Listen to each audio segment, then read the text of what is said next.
Good morning, everyone. Good morning to you. Good morning. Welcome to this session.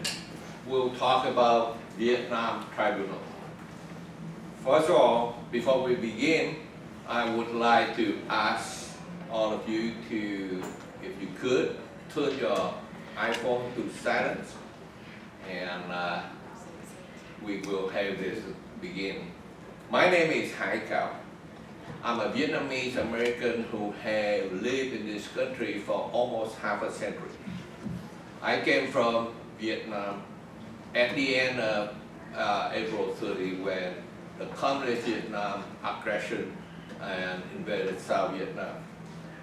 And I have been in this country progressing from engineer to a corporate executive. And currently, I'm running for office. And with that pleasure, I'm going to start with the abstract of the Vietnam Tribunal session. This year marked the 50th year of China invasion. It happened in January 9, 1964. They aggressed to take Wan Chai Island, also known as Paracel Island. And they attacked Saigon, attacked the Republic of Vietnam in January 1974. It's basically about a year after the Paris Accord signed in January 27, 1973. So very fitting to, supposedly the Paris Accord treaty is supposed to be ending the Vietnam War, but it fittingly to the theme that the shadow peace instead of ending the war. And the reason is the shadow pieces because back in 1958, there's a little story that historical facts. Phạm Văn Đồng signed a diplomatic note on 14 September 1958, about 10 days after China communists proclaimed that declared that their new territory of the sea expanded 12 nautical miles. And the Phạm Văn Đồng note, diplomatic note, pledged to recognize that new proclamation, new expansion of China. And China has used that diplomatic note ever since to justify aggression to Wan Chai, to 1979 attack on the South China Sea of Vietnam, and 2014 took their oil exploration rigs to the outside South China Sea of the Vietnam border. We decided that we need to convene the tribunal, the Vietnam Tribunal. We did that in April of 2023 at National Press Club in Washington, D.C. And we concluded we have found that Phạm Văn Đồng, because of his diplomatic notes, caused the loss of Vietnam sovereignty over the South China Sea, the island that China claimed that belonged to them. And before we go to the details, how we conduct the Vietnam Tribunal and how long and all that, how does it take, all the details, we will have those three panelists go to details. And the first one, I would like to introduce the first panelist, is Mrs. Linh Nguyen. Mrs. Linh Nguyen right here in the purple suit, she will discuss about the tribunals, the jurisdiction of the tribunals, and authorities to act. And what is her credentials and qualification? Well, she is an attorney and an advocate for the advancement of religious freedom and human rights in Asia. She served as an alternate counsel to the Uyghur Tribunal, happened in 2021, and was chaired by Sir Jeffrey Nice and sanctioned by Chinese, by the government of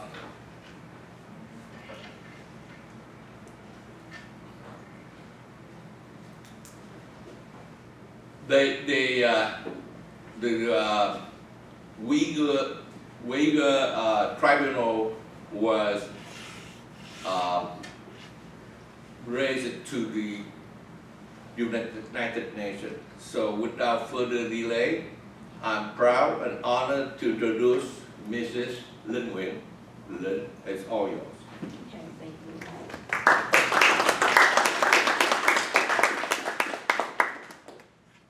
Thank you, Gal, for this wonderful introduction.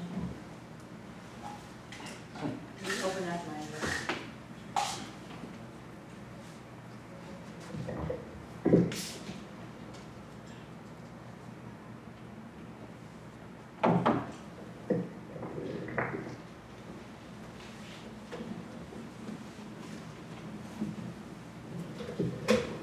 Good morning, everyone. I'm going to juggle with two mice under here, so excuse me for that. But we will begin with this here. The illusion of peace without justice and human rights is tyranny. So justice and human rights go hand in hand with peace. Without it, it's an illusion.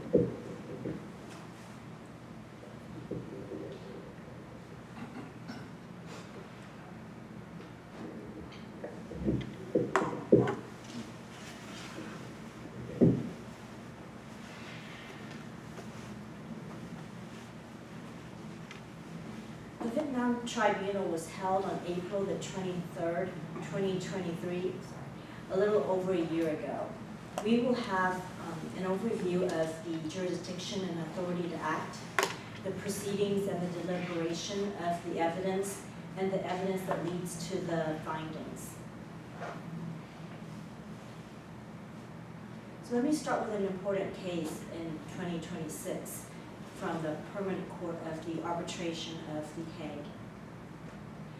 The tribunal's ruling constituted under the United Nations Convention of the Law of the Sea, UNCLOS, on the incident initiated by the Philippines in 2013 involving China's claim and activities in South China Sea.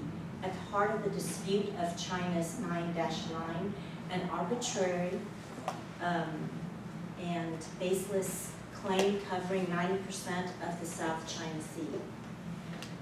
Since 2009, China has steadily stepped up its efforts to strengthen its position in the South China Sea with various tactics, including military and coast guard and maritime militia, to harass other countries' vessels, exploration and exploitation of natural resources in the disputed areas. And then in 2013, starting there, they started to build artificial islands and having military assets there. The Philippines lawsuit, consisting of thousands of pages of arguments and documents, asked the court, among other things, declare whether China's claim based on the 9-line was invalid under the UNCLOS. To declare whether the land features in the South China Sea were rocks, islands, or low tide elevations. And 3, declare whether China has interfered with the Philippines' right to exploit resources in the waters claimed by the Philippines. So the ruling of the Permanent Court of Arbitration is entirely in favor of the Philippines' position, ruling that the elements of the China's claim on the South China Seas are illegal. And the key findings of the ruling include China claims to the historical rights and resources in the 9-line have no legal basis. None of the land features claimed by China in the Spratly Islands are islands capable of creating 200 nautical miles exclusive economic zones. China has violated Philippines' sovereign rights to interfere. China has violated its obligation under the UNCLOS to protect the marine environment by causing serious harm to the reef environment and with the land reclamation activities and harvesting endangered species. China is legally bounded by the tribunal's ruling by virtue of the ratification of the UNCLOS. In regarding to the People's Court, the People's Court is made up of citizens and makes decision on important matters not resolved by official national or international judicial bodies, which when it comes to matters of law and issues, a number of People's Court have operated from time to time to have determined their jurisdiction to act on different grounds. For example, the Court of Sex Slavery, the Court of Iran, the Court of Indonesia, all of which dealt with historical events that occurred, in which there are still survivors originating their jurisdiction from the rights of the victims, as in Women's International War Crimes Tribunal on Japan's military sexual slavery. In quotation, this is the People's Court, a court conceived and established by the voice of global civil society. Jurisdiction over this court does not come from state or intergovernmental organization, but from the people of Asia-Pacific region, and indeed, the people of the world. The People's Court act and believe in the foundation of the domestic international rule of law is the legal responsibility, calling for accountability of individuals and nations for policy that seriously violated established rules of international law. Ignoring such behavior invites repetition and perpetuates a culture of impunity. In the Iranian court, in quotation, the jurisdiction of the court is a jurisdiction vested by the Campaign and Legal Steering Committee on behalf of those who suffer horrendous trauma and pain. In the 1963 International People's Tribunal regarding crimes against humanity in Indonesia, an independent tribunal draws its moral authority from the violation of victims and domestic and international civil society. The court has found a format of formal human rights, but it is not a criminal court. It has its power to persecute, but not the power to enforce. The basic feature of the court will be an investigatory court. In the China Tribunal, the judgment clearly stated, government and international agency must fulfill its obligation not only to the possible crime of genocide against crime against humanity, but the court does not consider to be less heinous. Assuming they do not do their duty in the internet age, the powerless citizens have more power than they know. The scale of these crimes could allow individuals around the world to act together in pressuring governments so that government and other international bodies cannot fail to act. The Uyghur Tribunal, the most recent People's Tribunal to investigate the crime of genocide and by the People's Republic of China. It stated, if proven, some of these allegations could lead to conclusion that People's Republic of China has embarked on a campaign to eliminate all or part of the Uyghur in their existence as a religious group race. Such a finding would constitute genocide, defined in Article 2 of the 1948 Convention in which the PRC is a signatory and ratified country. acts arising from incident of the prohibited acts of the crime of genocide may in themselves constitute crimes against humanity. So the Vietnam Tribunal was established on the model of the China Tribunal and the Uyghur Tribunal. There are characteristics of this tribunal as compared to the criminal court. First, the People's Tribunal provide information, reports, and answer questions that are not answered by the state, while the state should. The People's Tribunal are responsibility of the people, not legislature or government official.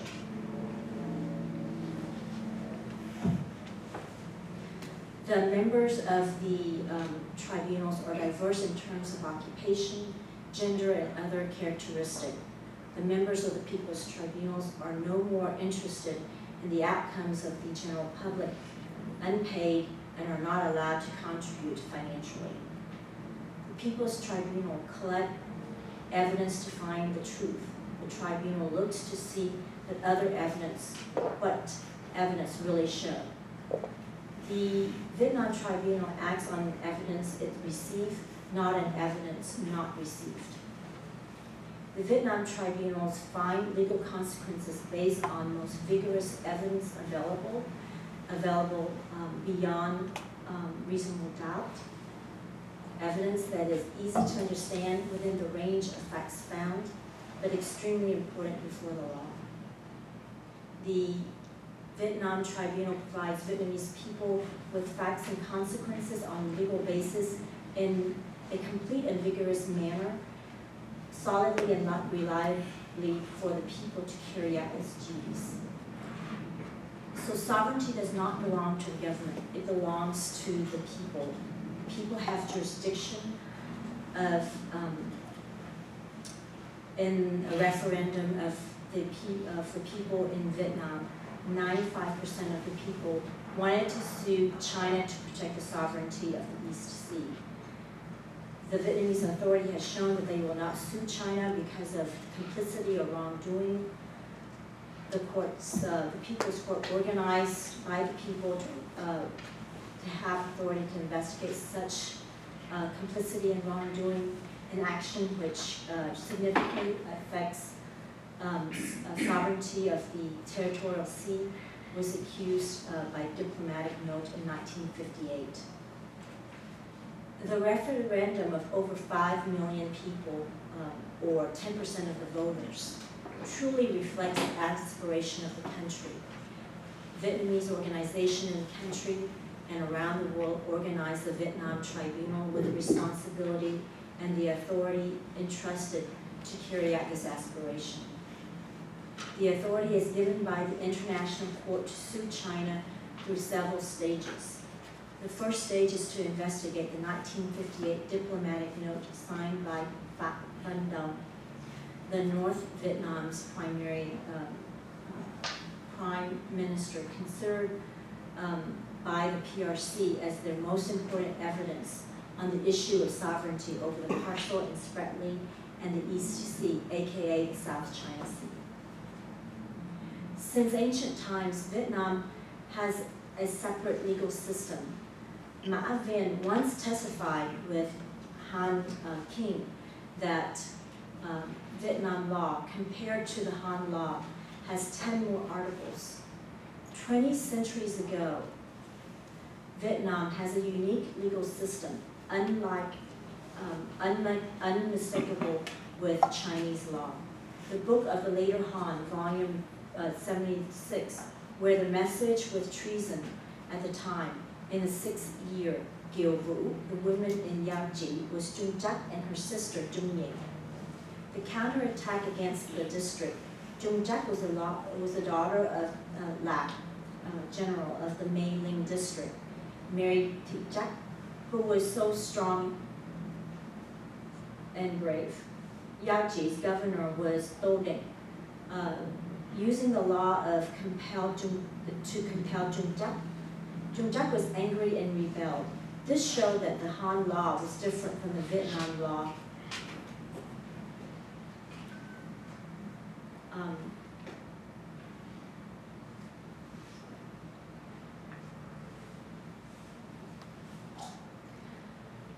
was different from the Vietnam law. This, the law of Han people did not convince Dung Duc. Dung Duc was clearly aware of the difference between loyalty and treason. Being loyal to Vietnamese nation, not recognizing and colluding with a foreign country. In 1042, Lý Thái Tông issued laws printed in the Hình Tu, the book of criminal law, including 3 volumes. Hình Tu identified 10 serious crimes, called the 10 evils. If you committed these crimes, you could not buy your way out. These included treason, crime of endangering social order, conspiracy against ancestral lands, and conspiracy against the people or foreign enemies. Crime of treason has existed in the country's history for over 1,000 years. The punishment for the 10 evils were severe. Trần Thái Tông in 1225, the first king of the Tran dynasty, compiled the legal code Quốc Triều. Thống Chế consists of 20 volumes. The second legal code of the Tran dynasty was promulgated in the reign of Trần Thành Dụ Tông, 1341. On the crime of treason, the chapter on prohibited under Hồng Đức law or the Lee's dynasty criminal law wrote, acts of dividing land, selling, exchanging with foreigners for personal gains, or doing it for personal purposes and reasons seriously affect the territory and boundaries of the country, as all subject to the same level of penalty, which is death. The chapter of military politics of the same Hồng Đức also wrote, punishment of death penalty where irresponsible and not taking actions to face the enemy's trespassing plots. According to the law of current authority in Vietnam, based on Article 103 of the 2015 Penal Code of the Socialist Republic of Vietnam, the crime of betraying the fatherland is defined as follows. Any Vietnamese citizen who collude with foreign country to endanger the independence, sovereignty, unity, and territorial of the state, potential for national defense, security shall be sentenced to between 12 to 20 years of imprisonment, life imprisonment, or death penalty. Specifically, still according to domestic law, betraying the fatherland can be done in many forms, such as discussing foreigners about plans that endangers independence, sovereignty, unity, and territorial integrity of the fatherland. Receive foreign assistance in weapons, ammunition, money, and other technical means to fight the fatherland. Verses based on the Article 1 of 1967 Constitution of the Republic of Vietnam. Vietnam is a republic, independent, unified, and with indivisible territory. National sovereignty belongs to all the people. The characteristic of sovereignty includes A, unique of throughout the territory of the state, there is one sovereignty. 2, inalienability. The legal authority to hold exercise sovereignty for a short time. The authority cannot sell, transfer, or delegate this sovereignty to anyone, even if it's temporary. Sovereignty belongs to all people, means it belongs to the past, present, and future generation. Indispensability. A dynasty, even if kept for centuries, cannot acquire sovereignty. The people can always claim it back. According to the principle of territory indivisibility, is a natural principle of unified, independent state. According to this, no one can divide national territory. The Vietnamese people do not accept the division territory of 1954. This division previously exists only in practical term, and for legal aspect, people in the north as well as the south are citizens of one and unified Vietnam. Based on the constitution of other nations, crime of treason is defined as acts that infringe on sovereignty, territory, and independence of the country. Attempts to intentionally cause damage against international interests of the nation. Infringement on the sovereignty and integrity of the state. Infringement on national independence and territory infringement. Intentional act contrary to the interests of the nation. Seriously infringing upon national unity, social peace, social justice, national development, or harming human rights, territory integrity, national independence, and sovereignty. Other criminal punishment who committed treasons are also disallowed citizenship and make no current for past position as well as act damaging in the national interest. About the Vietnam Tribunal, Phạm Văn Đồng Tribunal was established on April the 12th, 2021, Vietnam, and organized on April the 15th, 2021. The executive board of Phạm Văn Đồng Tribunal was established on April 19th for the first, with the first 5 members. The advisory board was established on May the 7th, 2021. The advisory board nominated the panel of members and chair. The executive board made decisions and sent out invitation on May the 14th, 2021. The tribunal was established and had its first meeting on June the 14th. The executive board nominated and sent invitations to the council team, the research team, and the administrative team with the advice of the advisory board. And these teams had their first meeting in June the 4th, 2021. And from 18 months, the Vietnam Tribunal obtained evidence through interviews, witnesses, and consultation with councils.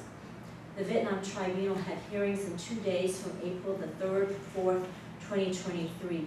Witness was sworn to be truthful in the indictment and in the hearing. And thank you for your attention. Back to you, Mr. Nguyen.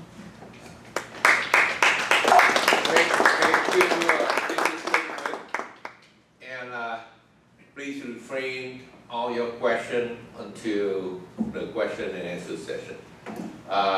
With that, I'm introduce Mrs. Nguyen. She's the person who will talk about the deliberation, deliberation before the tribunal started. And I'm going to introduce you the profile, the background.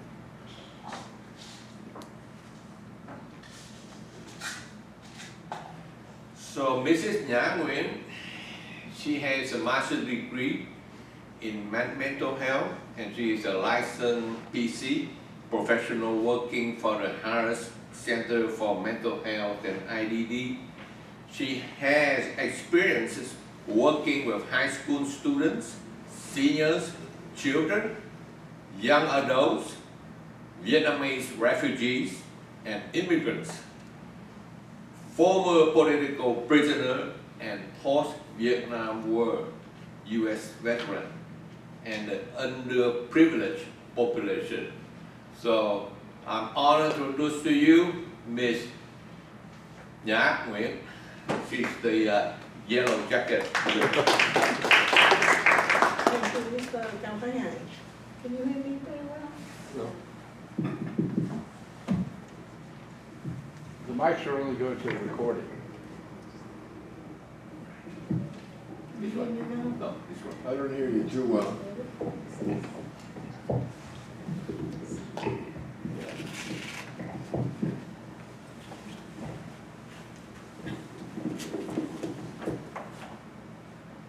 Yeah, try. Okay. Can you hear me now? Louder. Yeah, thank you. Thank you, Mr. Campaign. Good morning, ladies and gentlemen. I'm honored to be here to present the proceedings the evidence before the tribunal and deliberations of the evidence. Members of the panel of the Vietnam Tribunal style as a jury. All members adhere to the aged ethical standard of a good judge. Socrates clearly described the 4 essential qualities of a good judge. Quote, 4 things belong to a judge: to hear courteously, to answer wisely, to consider soberly, and to decide impartially. These words remain as true today as they were when Socrates first spoke about them more than 2,400 years ago. The tribunal's evidence hearings were held on April 3rd and 4th, 2023 at the National Press Club in Washington, D.C. These sessions were opened to the public.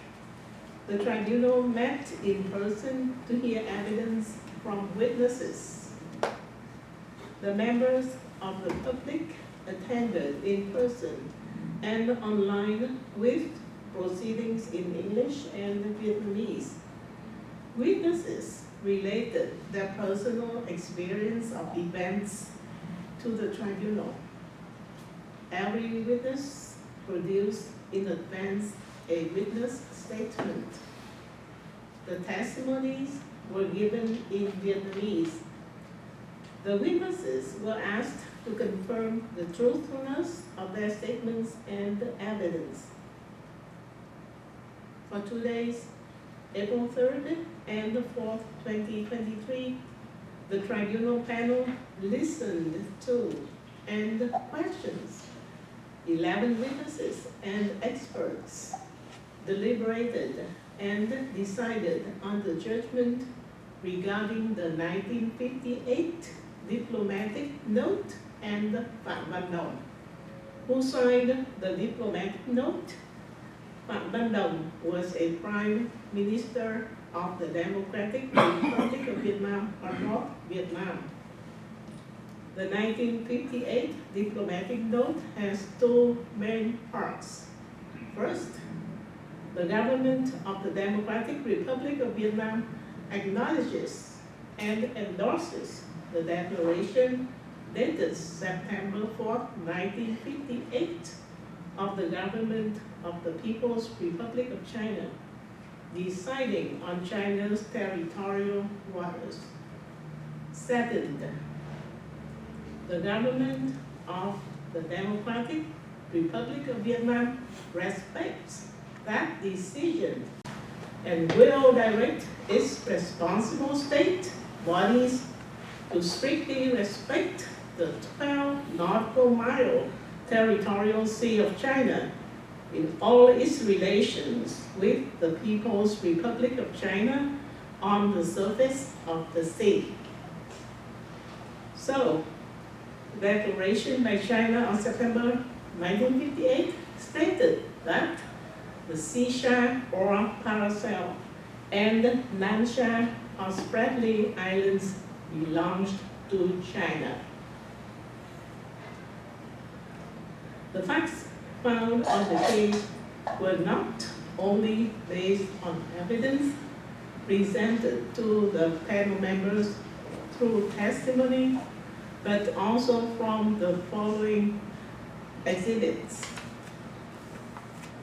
Number 1, the unique Vietnamese legal system, which could be traced back as far as 20 centuries ago, which initially had 10 more articles as compared to Han's law. Other laws being considered ranged from the criminal law by the Lý dynasty of 1042 to recent and current criminal laws. Number 2, the declaration by China on September 4, 1958 regarding the seashore of Paracel and the Nansha or Spratly Islands as part of China. Number 3, the diplomatic note of 1958 signed by Phạm Văn Đồng. Number 4, the ancient maps depicting Vietnam's sovereignty over the Paracel and Spratly Islands. Maps were drawn by different dynasties and or contributed by various Portuguese and French Catholic missionaries who came to Vietnam in the 1600s, 1700s, 1800s. Other exhibits include decisions made by the kings and the presidents of Vietnam regarding the stated islands. The administrative and military establishments on the islands by the Republic of Vietnam or South Vietnam and the 1974 war between the Navy of the Republic of Vietnam and China. Number 5 of the exhibits was the accused signature. 6, the publication of the 1958 diplomatic note on Nhân Dân, a state-run newspaper. Number 7, the review on the 1958 diplomatic note published in the Peking Reviews. 8, the timeline and the procedures carried out by the North Vietnam and China from the date the diplomatic note was signed. Number 9, notes on military assistance, North Vietnam by the PRC. Number 10, documents by Lưu Văn Lợi, top diplomat of the Democratic Republic of Vietnam. Number 11, school books published by the Democratic Republic of Vietnam.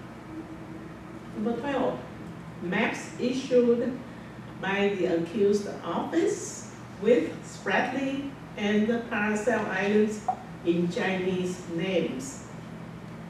Number 13, memorandum on Vice Premier Li Xian's talks with Premier Phạm Văn Đồng.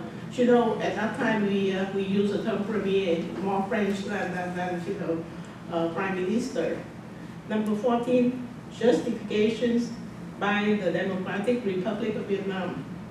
Number 15, organogram of the Democratic Republic of Vietnam. Number 16, research and studies by Professor Nguyen.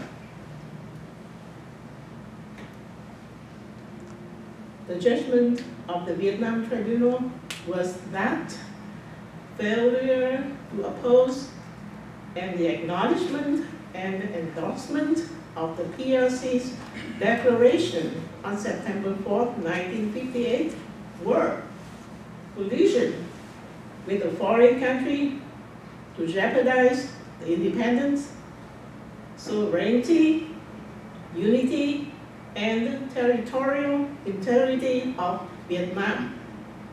Therefore, the Vietnam Tribunal decided that Phạm Văn Đồng had committed treason with 63 counts. Based on the available evidence, the Communist Party of Vietnam bears responsibility for the 1958 diplomatic note signed by Phạm Văn Đồng. Ladies and gentlemen, all materials and evidence relating to the Vietnam Tribunal, including video recordings of witnesses who gave evidence in person, were considered by the tribunal. The 63 counts of indictment can be summarized as the following. First, the accused assisted and conspired with China to endanger and harm maritime and national sovereignty, territorial integrity, national security, maritime and food security, and freedom of navigation.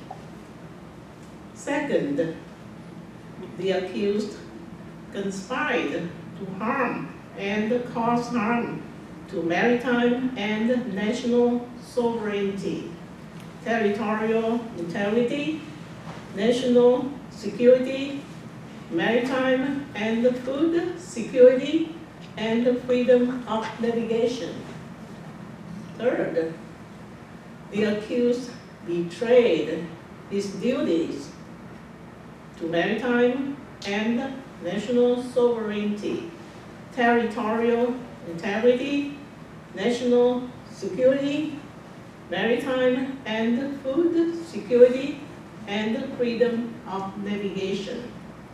Fourth, the accused depended on and colluded with China to pursue war, endangering and harming maritime and national sovereignty, territorial integrity, national security, maritime and food security, and freedom of navigation. Fifth, the accused assisted China to wage war, harming maritime and national sovereignty, territorial integrity, national security, maritime and food security, and freedom of navigation. All materials, evidence, and judgment in Vietnamese and English related to the Vietnam Tribunal are available to readers of this judgment and to the general public, and posted on www.vietnamtribunal.com. Thank you so much.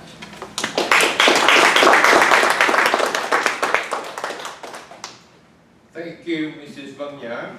And just a short summary of what she just said, that all the documents, all are deposited in www.vietnamtribunal.com.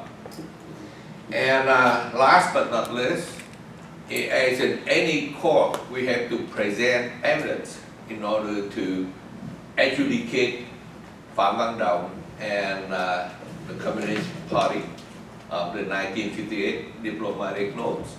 And that portion presenting evidence will be conducted by the last panelist, Dr. David Tran. And a little bit about himself.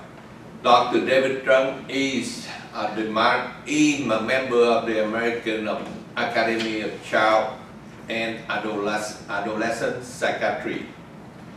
He was a recipient of the American Medical Association Leadership Award and several AMA Physician Recognition Awards. Dr. Trung was a medical director of Magellan Health, a Fortune 500 company. He's a former faculty member at the University of Texas, the Western Medical Center, and the coordinator of the Alliance for Vietnam's Democracy. He also served on the steering committee of the Global Democracy Coalition, the coalition of more than 100 pro-democracy international organizations. With that, I'm pleased and honored to present to you Dr. David Tran.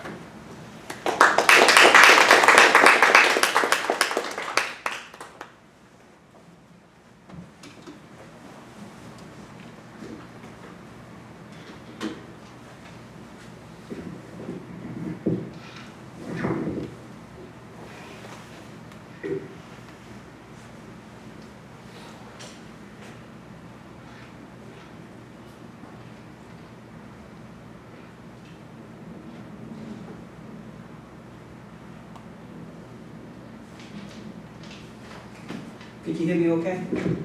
No. Thank you for being here. today. This is a summary of evidence. It's not a reenactment.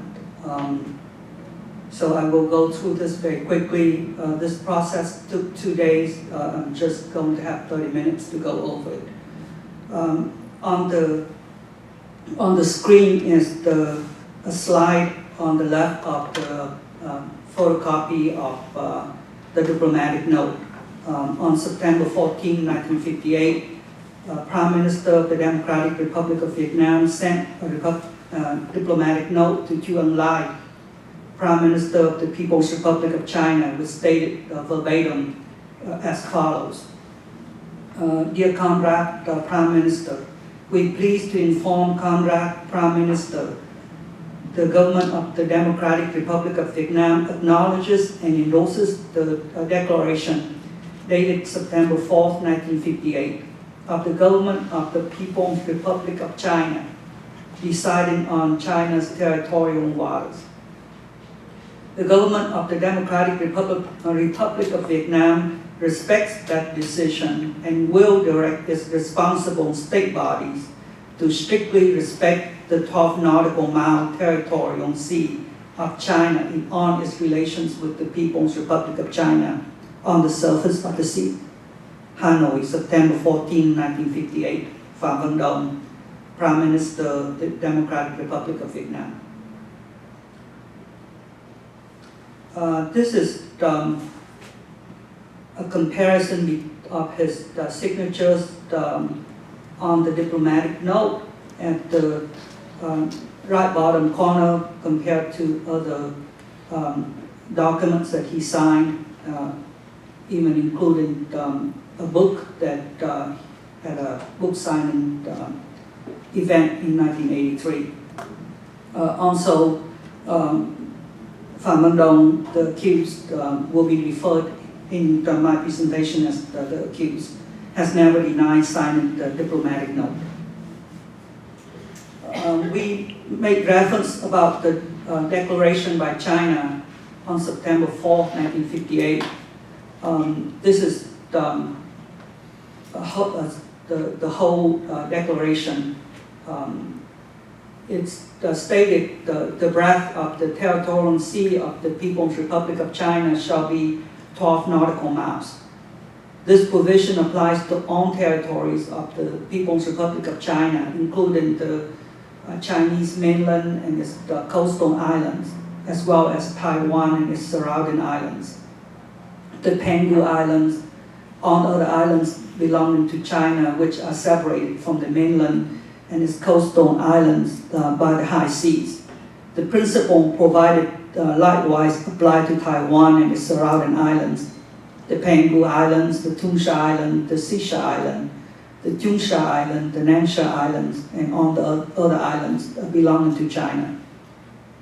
So going back to the accused diplomatic note, by acknowledging and endorsing this declaration, it also recognized and endorsed that the Sisha or Paracel Islands and Namsha, which is a Spratly Island, belong to Vietnam as, quote, belong to China, unquote. The diplomatic note made no statement to oppose China's claims of sovereignty over the two islands, Sisha, the Paracel, and Spratly, as defined by China's September 4th declaration. China has used this note as the most important evidence for its sovereignty over the two archipelagos, most recently as in a UN submission regarding the South China Sea. Li Jianwei, Director of Center for Marine Economic Research, China's National Institute for South China Sea Studies, mentioned a detail in a meeting in 1977 with then Deputy Premier Li Xiannan. The accused clearly stated, quote, "How should we understand our statements?" He's explaining this note that he signed, including the statement in my note to Prime Minister Chu Eng-lai, it should be understood in the historical context of the times. In the resistance war, of course, we have to put fighting against the American imperialists above everything else, unquote. I will go back to this declaration later. Again, we don't have time to go through on these. These are some of the evidence that Ms. Nguyen, Ms. Nguyen referred to before. Sorry, I think I got out of the.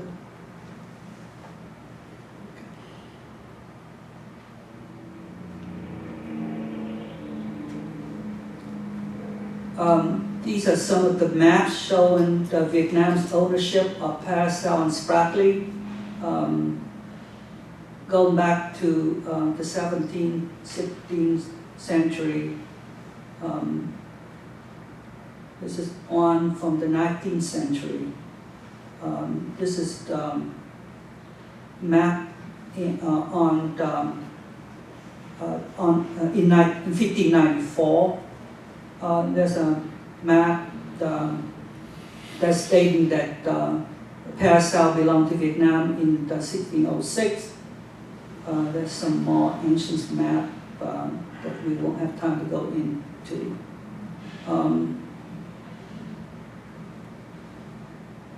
There's a reference in 1837 by Reverend Jean de Louis. Paracel, the king Yalong thought he had increased his dominions. In 1816, he went with the solemnity to plant his flag and take formal possession of these drops.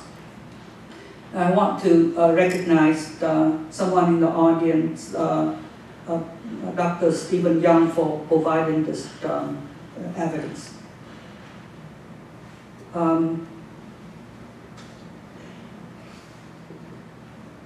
The 2 days after the declaration by the Chinese side, Nguyen newspaper on September 6th published the entirety of that declaration on the front page of its newspaper. Again, this is the mouthpiece of the Vietnamese Workers' Party, or the latter of the later Vietnamese Communist Party.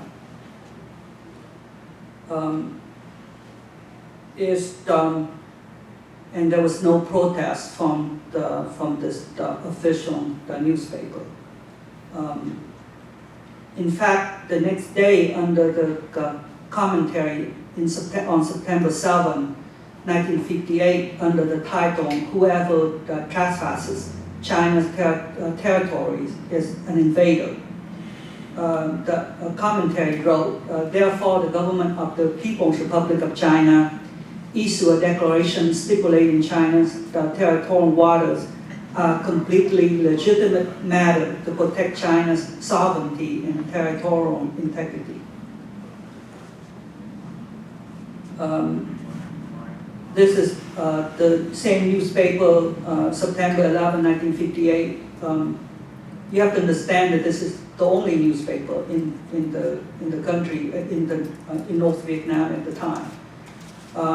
It included a statement by the accused stating that the Vietnamese people are behind the people of the People's Republic of China in recovering the islands that belong to them.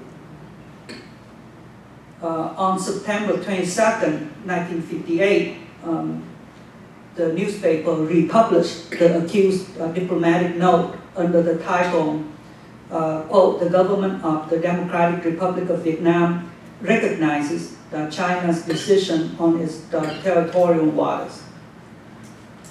The accused, during his 32 years as the Prime Minister of the DRV, the Democratic Republic of Vietnam, and the SRV, the Socialist Republic of Vietnam, made no statements confirming Vietnam's sovereignty over the Hoàng Sa and Trường Sa islands. The accused, of course, could not have been unaware of the Chinese invasion of the Paracel in 1974. China declaration on September 4, 1958, and going back to that for a second, affirmed that China territorial sea along the mainland and its coastal islands takes as its baseline the line composed of the straight lines connecting base points on the mainland coast and on the outermost of the coastal islands. The water area extending 12 nautical miles outward from this baseline is China's territorial sea. The water inside the baseline is Chinese inland water. And this became the foundation for later on the straight line theory that the PRC is advancing regarding the 9 dashed line. Acknowledging and endorsing the above statement, the accused, the evidence showed the accused also accepted that the straight line connecting Chinese mainland and the two archipelagos of Paracel and Spratly constitute China's internal water. The accused also acknowledged and endorsed that the pack of the 12 nautical miles calculated from the baseline is the territorial sea of China. The acknowledgement and endorsement of China's internal waters and territorial waters and airspace over these waters using Paracel and Spratly Islands as the landmarks affects a large part of Vietnam's territory, including sea and airspace. Acknowledging and endorsing that no foreign vessel can use and may enter China's territorial sea and the airspace above it without the permission of the government of the Republic of China applied to Sisha Islands, Nansha Islands, and on other islands belonging to China, unquote, make it impossible for Vietnam to protect national security in these areas. The East Sea is an important food resource. According to documents of the Vietnamese authorities, quote, the East Sea has rich and diverse biological resources with more than 160,000 species, nearly 10,000 species of plants, and 260 species of birds.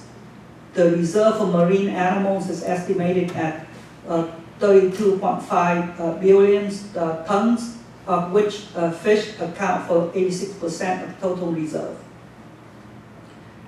According to the United Nations Environment Program, the South China Sea produces about 12% of global fish.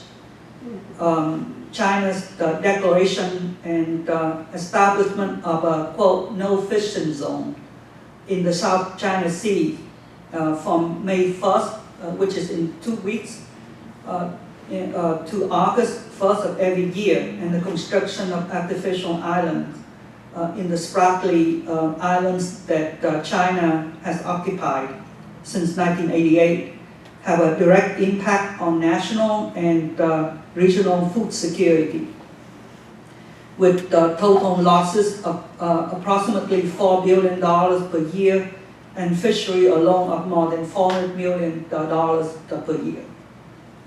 An increase in illegal fishing by Chinese fishermen has resulted in the depletion of nearshore fish stocks, forcing Vietnamese fishermen to travel further and further into more dangerous waters. According to a researcher, Yang Ngọc Châu, on the historical context of Vietnam before the diplomatic note, from 1956 to 1958, according to him, the researcher, neither the Soviet Union nor China supported a war between North and South Vietnam. The Soviet Union wanted to exist peacefully with the capitalist countries, and China did not want to see the United States interfere on its borders. And Hanoi did not want to embark on an adventure in the South without the consent of the two communist elders, unquote.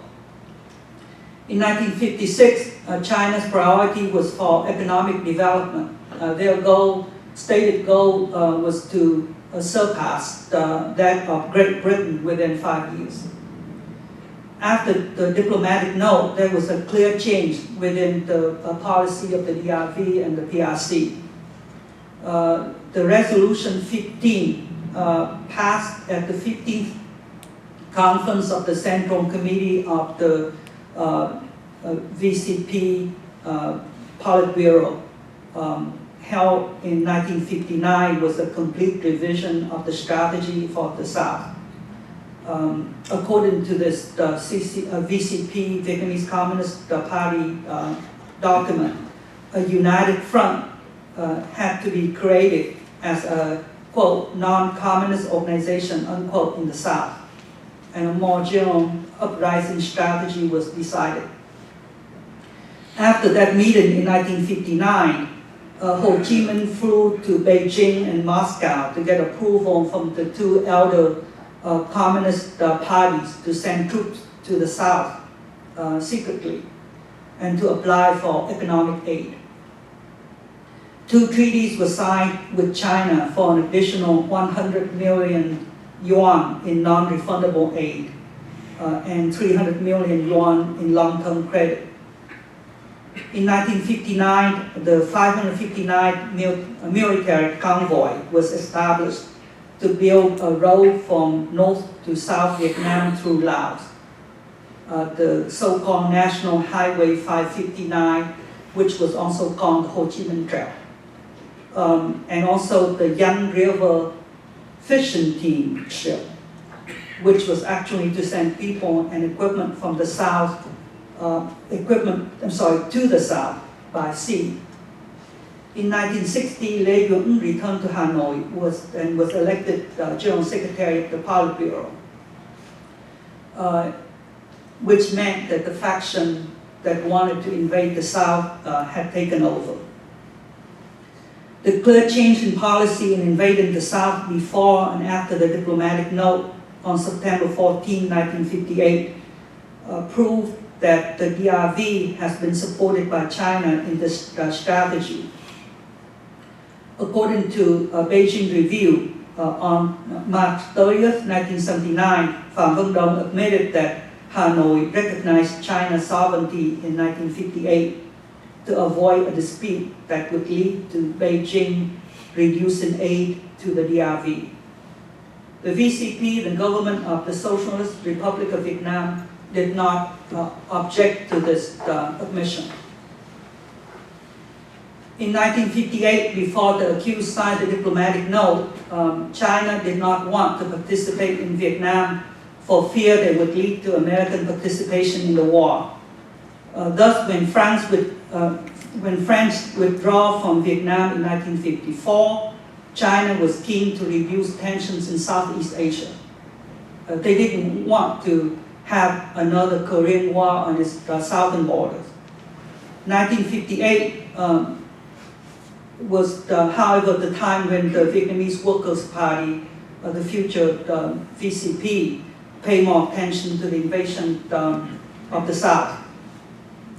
The Vietnamese Workers' Party sought Chinese advice by presenting in the summer of 1958, right before the diplomatic note, to the CCP for comment, 2 documents titled, the first one was, quote, our view on the basic path for Vietnam during the new stage, unquote. And the second document was titled, certain opinions concerning the unification line and the revolutionary line in the South, unquote. After a careful study, the Chinese leadership responded with a written reply, which pointed out that, quote, the most fundamental, the most crucial, and the most urgent task, unquote, for the Vietnamese Revolution was to carry out socialist revolution and socialist construction in the North. As to the South, the Chinese reply continued. Hanoi's task should be to, quote, wait for opportunities, unquote. According to Hoàng Văn Hoang, a Politburo member, a Vietnamese Politburo member, the Chinese advised Hanoi that it was not opportunity then to, quote, expose its armed forces in South Vietnam, unquote. Clearly, the Chinese leaders at this time did not believe that the time was right for Hanoi to wage military struggle in the South. And this policy from the CCP apparently changed after the diplomatic note in 1958. 3 months after the diplomatic note,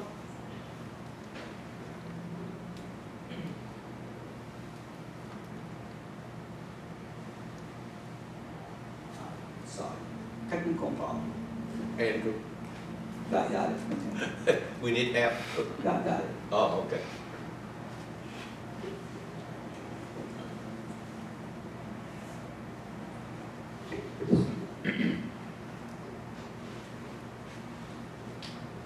Three months after the diplomatic note, in the late night of February 20th and early morning of February 21st, 1959, the PRC sent troops to the islands of Cam Tuyền, Duy Mông, and Quảng Hoa up the Paracel.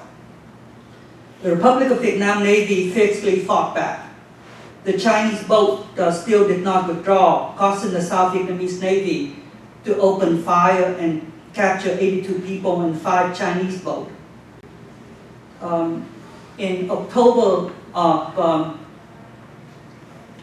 1959, the accused visited Beijing, where he asked Chu Ân Lai for military aid and the dispatch of a military technical team to the DRV.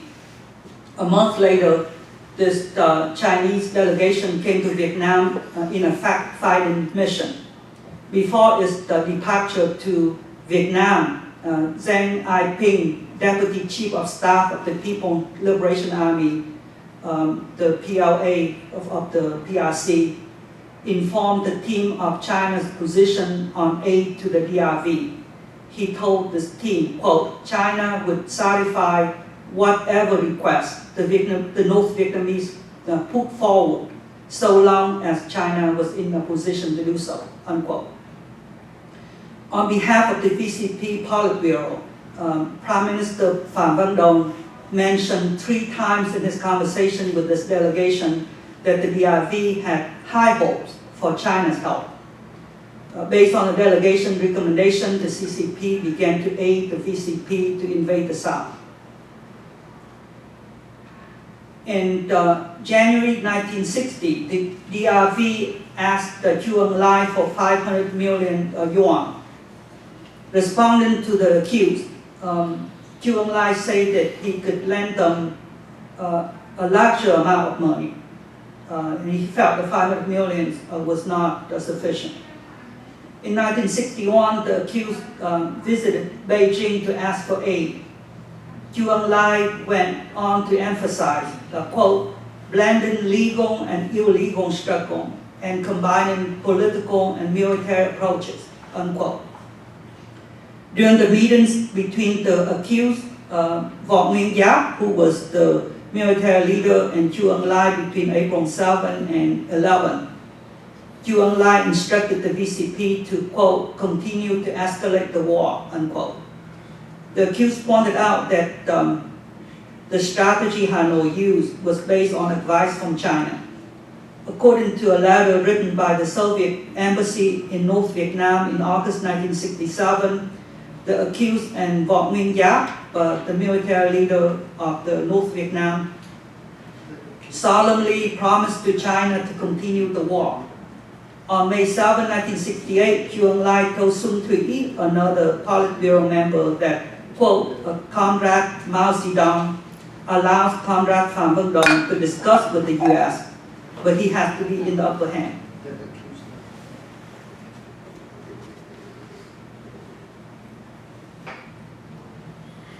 The same visit to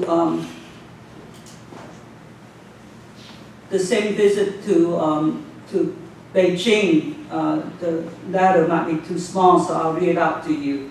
Phạm Văn Đồng was welcomed by hundreds of thousands of people lining the street of Beijing to welcome him.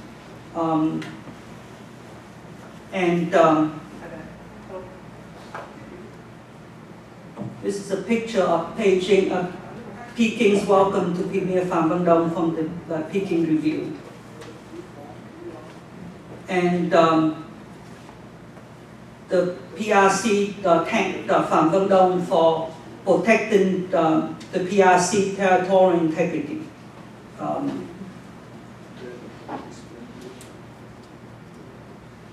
This is a copy from a Chinese book of the financial and material assistance to the PRC from the DRV.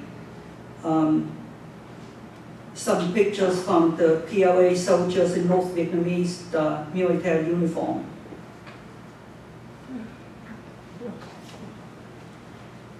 In June 1965, China started sending troops to fight in Vietnam. Between 1965 and 1968, China sent 23 divisions to Vietnam, including 95 regiments, with a total strength of about 320,000 troops. Beginning in 1968, China also sent 110,000 troops to Laos to provide for air defense, build and repair highways, and maintain transportation and communication along the Ho Chi Minh Trail. A total of at least 430,000 Chinese troops participated in the Vietnam War. This is from 1955 to 1963. China total military aid amounted to $106 million, and this contribution helped Ho Chi Minh build a substantial army. But from after 1964, this number escalated. China provided an additional $20 billion US in military and economic aid to Vietnam. Massive Chinese supply and support to North Vietnam in the early 1960s helped North Vietnam intensify guerrilla warfare in South Vietnam. In Beijing in the summer of 1962, Mao agreed with Ho Chi Minh that China would supply grain and weapons to the South Vietnamese Liberation Front through the Ho Chi Minh Trail. After Ho Chi Minh left Beijing, the CCP Central Committee decided to provide free weapons and equipment to rearm 230 Vietnamese infantry battalions, numbering more than 180,000 men.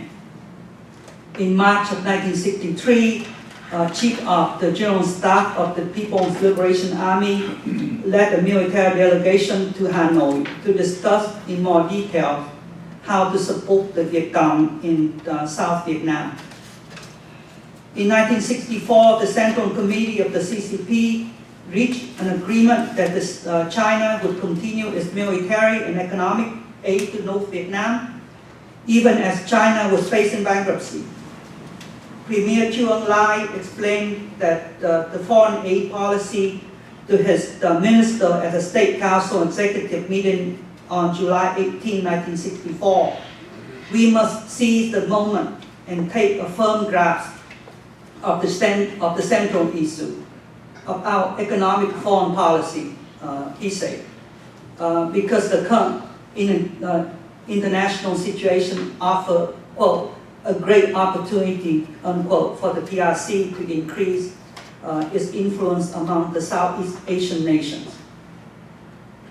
On January 31st, 1968, the Vietnamese Communist Party attacked the South during the 1968 Tet massacre. On November 17, 1968, the accused led a delegation to report to Mao Zedong.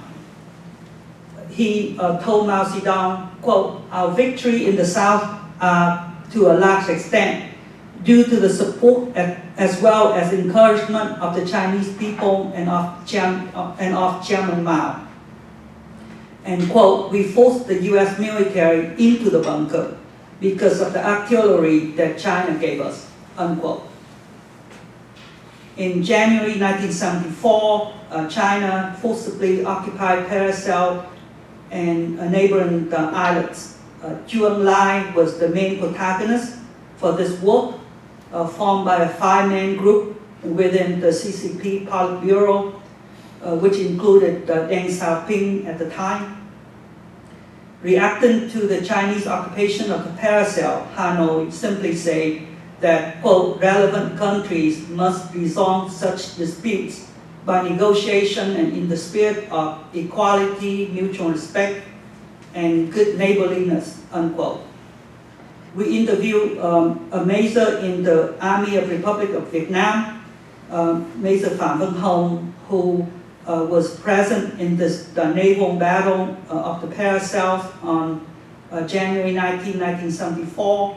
He was taken prisoner by the Chinese army. While being a prisoner in Gwangju to prove that Paracel Islands were theirs, China cited to him that, quote, since 1958, Prime Minister Phạm Văn Đồng of Vietnam only signed a note confirming that, recognizing the Paracels belonging to China. I don't think I have time to go through the rest. I'm going to have a few more pages, but I'm going to stop here to let people have questions. I'm going to just show the rest of the slide.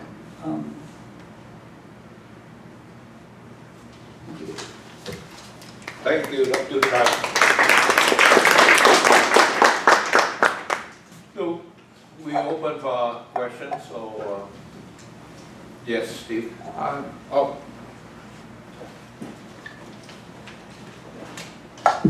to go. We invite you to the micro so we can record it.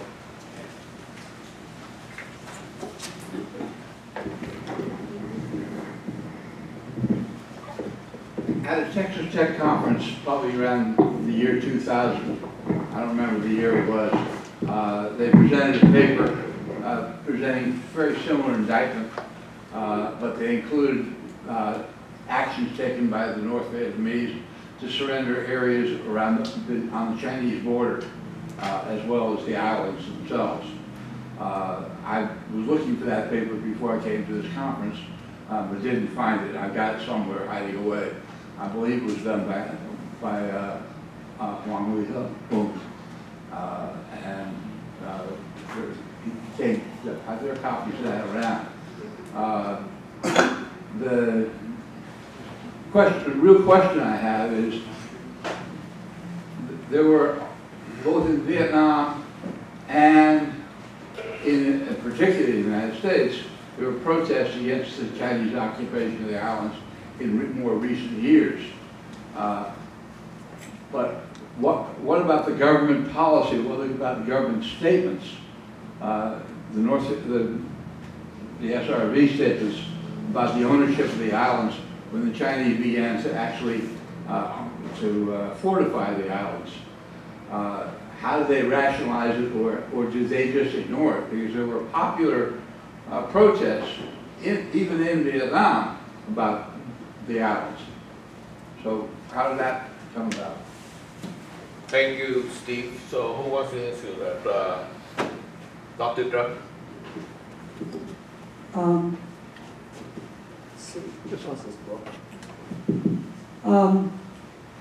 There were protests. I think those protests was quelled with arrest, and I think the government has determined that those protests would not happen again. So I think since then, a lot of the leaders of those protests were in prison or was stuck with long prison sentences. I think that if I understand the question correctly, the Vietnam side has a line that they always say when there's the transgression in the South China Sea, that they would state sovereignty, but there's no action to support it. Have they actually physically revised that 1958 statement, or are they still standing by it? The 1958 documents, they standing by it, but they stated that, again, like Pham Dong has said, that was because due to the time and due to the fact that they had to fight the war against the American imperialists. Remember, in 1958, there was no war. There wasn't any American involvement in Vietnam in 1958. So, but they, I mean, it's difficult not to stand by it because the Chinese side are presenting that as evidence. And they didn't change, they didn't say anything in 1974 either. Right. So the policy, as the government is concerned, has been consistent. Exactly. People may have had some other ideas. Yeah. Can I ask a question? Yes, please. But before you answer, I just want to add to what Dr. Trump. Can I ask a question, please? Oh, yeah. I have one very simplistic question. I don't know, and I suppose it was explained, but not that I could quite understand. What is the Vietnam Tribunal? Where does it meet and who sits on it? Does it have an office somewhere? You know, I don't understand that at all. I should, I know, probably, but I don't. And the other question is this. Vietnam and China have differences about natural gas resources and other resources under the water, under the sea. How is this must relate to the Paracel Islands somehow. What is Vietnam really doing about these claims, and how is it negotiating them with the Chinese now, or is it negotiating? Is it just protesting and making claims? Thank you. I invite Attorney Linh. So the Vietnam Tribunal met in Washington, D.C. at the National Press Club on April the 2nd and 3rd of 2023. So that's been over a year ago. But is there a formal Vietnam tribunal under law? Does it have any legal status? Now you're saying it meets at the National Press Club, which is far from Vietnam. And I don't know who sits on it and who authorizes it, etc. I don't know what it is. I still don't know what it is. Just like Bertrand Russell has reviewed. Don, I think as Attorney Lin explained, these people's tribunals are organized by people who want to bring forth a claim. Okay. So it's not a tribunal in terms of the United States Supreme Court for the Marble Building. And there's been a list of them. And this was just Vietnamese volunteers who came together, who presented all this evidence at the press club. Okay. They then analyzed the evidence and they came up with their conclusions. So in practical terms, there is no real Vietnam tribunal when you come right down to it. Well, I wouldn't say that there's no real, but there's not, just like Steve Young said, this is not by the government of the communist Vietnam, but by the people, the Vietnamese people here in this country and in Vietnam, who were conducted to respond to the, Does it have any legal status at all? No, but Don, you remember during the war, the Bertrand Russell war crimes trial I against do. the Americans? And that didn't have any legal status, No, for sure. but these things have influence. Oh, influence. They shape No, I see opinion. what you mean, yeah, influence. And they also, they have the potential of embarrassing. Yeah, no, I know they got influence, yeah. So in recent years, we have the Uyghurs court, which investigate the genocide of the Uyghurs by the Chinese. And that was done in London by Sir Geoffrey Nice. But the International Court in The Hague, for instance, is not doing this. Is not doing. No, they did not do that for the Uyghurs Tribunal either. And so the Vietnam Tribunal just builds on the previous models of People's Court. So that, it draws its authority from the need for justice. Okay. But Don, something that you could help on, the International Court of Justice is limited to nations and governments. Well, that's what I mean. Right, so but the whole tradition of popular opposition to oppression, to human rights violations, et cetera, et cetera. If you can't get a government to take your case, what do? No, I understand. I mean, you know, you're a writer, you're a journalist, you can talk about this. No, I understand. Filling a void Got it. is people who care standing up. The Okay, but I interesting had thing another which just question happened. about, I had Yeah, another question. get one, No, one but time. my second question, which I just asked, was about what about Vietnam's formal protests about looking for natural gas and oil and so forth? Well, to answer that question, excuse me, can you let Steve finish this and then I'll answer you that. Yeah, I appreciate I just wanted to, I was thinking, listening to everybody, and for Attorney Lin in particular, there are overlooked and seldom used sense of the Senate, sense of the House, sense of the Congress resolutions, which do not have the force of law, but they shape opinion and they push the executive branch. And I recall that I assisted General Van Pal in the Hmong, can't remember the year, getting a sense of the Senate resolution about Laos. And it's very easy to get these done because you cannot appropriate money and it does not have the force of law. It's virtue signaling. So you can put together a coalition of Democrats and Republicans about some issue. So I would think now, the second thing is, I think our Navy is getting more and more worried about Chinese aggression in the South China Sea. But the State Department will not issue a white paper saying that China has no claim to the South China Sea, even though there was a decision by the Arbitration Tribunal. I would think that the Vietnamese communities in the United States, you could organize. I mean, if you get the senators from California, Texas, you probably get the Minnesotans, you get 5 or 6 other states, you could get a sense of the US Senate that China has no right to the South China Sea.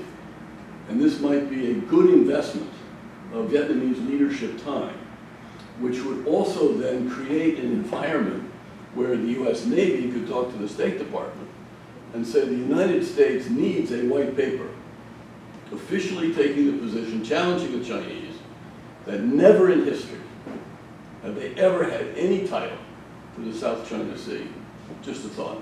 Okay, so your response to my Yeah. question would be really interesting. If I remember correctly, your question was, did the Vietnamese Communist Party ever have a formal response Not the rejecting? Communist Party, the SRV, the government and the party, which is runs the Well- government, you know. With all due respect, Don, in the North Vietnam, the government is controlled by No, I the know that. I said Vietnamese which Communist runs- Party, I know the and it's party a runs the single party, so they are also the government. This is a technical point. The point is, what is Vietnam, the modern Vietnam, doing vis-a-vis China about the natural gas and oil resources? Well, the point is that they did not respond. That's why the tribunal found that they are in treason, because they were silent. I thought the modern Vietnam, Hanoi, had been saying stuff. Yes, they're not the government, but their State Department, similar to State Department, say, well, they object to that. The foreign ministry. The foreign ministry, but they use the claim that they did not admit that China invaded Wangsa Island. Mr. Hai, we have time for another question. I think One this, more. General Lady here have a question.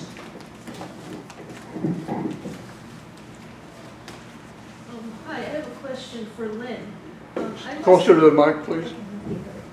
I have a question for Lynn. I must confess I know very little about Chinese expansion in the South China Sea, but you did mention the Uyghurs in your talk, and I'm profoundly concerned about them.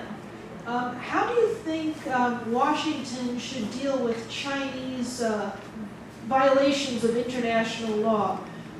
Should they apply military force or economic pressure? Can I answer that question for her real quickly, because I think this is outside the scope of our presentation. The Uyghur Tribunal has concluded. And I think that the United States has, through two administrations, this one and the previous one, announced that China, the PRC, did commit genocide. I think right now the most important thing is to comply with the United States forced labor act that passed by both houses of Congress. I think through this act, we try to make sure that products that come from China, either directly through China or through other countries like Vietnam, would be stopped from coming to the United States. I think that's the limited things that we could do right now. I think anything above that, I think is probably outside the ability of this government or this administration. But what about the Paracel Island? Should economic pressure be applied on China for that situation? I think that we, my personal opinion, outside of the tribunal, I think that we look at this as a decision that was made by a tribunal. I think what's left is up to the concerned citizens, whether it's United States or Vietnamese. I think that there's important issues of freedom of navigation, for example, that need to be considered. I think that what the collusion between the Vietnamese Communist Party and the Chinese Communist Party are clear in this, and I think that's why we see a lot of complicity and silence regarding the rights of Vietnam regarding the South China Seas. Thank you. Well, last word, the last question, because we're running out of time. So, on behalf of our panel, we would like to express our gratitude to all of the audience in attended this, and also to the faculty and staff of Texas Tech University, and providing us this opportunity to share our experience with the Vietnam Tribunal. So thank you very much. And